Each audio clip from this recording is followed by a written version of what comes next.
सभी को जय मसीह की। आप सभी का स्वागत है।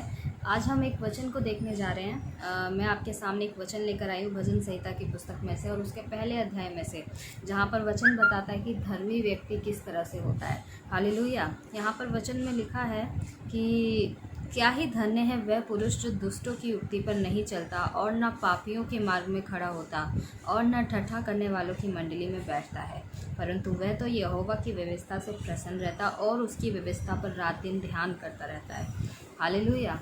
तो वचन बताता है कि पहली बात तो परमेश्वर ने उन व्यक्ति को आशीष किया है, उन सभी लोगों को आशीष किया है जो कि दुष्टों की युक्ति पर नहीं चलते हैं और ना ही वो पापियों के मार्ग में खड़े होते हैं और ना ही वो ठट्ठा करने वालों के लोगों के बीच में बैठते हैं। तो परमेश्वर का वचन कहता है कि जो धर्मी लोग होते हैं वो कैसे होते हैं, वो परमेश्वर की व्यवस्था से प्रसन्न होते हैं।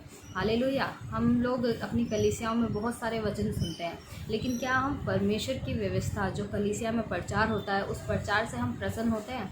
कई लोगों का ऐसा कहना होता है कि हमें जो है पास्टर ऐसा सुनाते हैं, ताने देते हैं, लेकिन वो ताने नहीं होते, वो वचन होते हैं जो कि हमारे लिए ज़रूरी होते हैं। और अगर हम उन व्यवस्था को सुनकर उसके अनुसार चलते हैं तो परमेश्वर का वचन कहता है कि हम लोग कौन है, धर्मी लोग हैं। हालेलुया। और उसकी व्यवस्था पर रात दिन ध्यान करते हैं। जब हम अलग अलग लोगों से मिलते हैं, नए नए लोगों से मिलकर और उनसे तरह तरह की बातें करते हैं, तो उन सब बातों के सिवाय हम क्या कर रहे हैं, परमेश्वर की व्यवस्था पर चल रहे हैं और उस पर हम अपने ध्यान को देते हैं। हालेलुया। तो हम ध्यान रखें, हम धर्मी व्यक्ति की तरह, धर्मी मनुष्य की तरह बने और ऐसे मनुष्य की तरह ना बने जो कि बाइबल कहती है वो दुष्ट मनुष्य है, जो कि परमेश्वर की व्यवस्था को नहीं मानता। हालेलुया। और वचन ऐसा भी कहता है, तीसरा वचन, कि वह उस वृक्ष के समान है जो बहती नालियों के किनारे लगाया गया है और अपनी ऋतु में फलता है और जिसके पत्ते कभी मुरझाते नहीं। इसलिए जो कुछ वह पुरुष करे वह सफल होता है।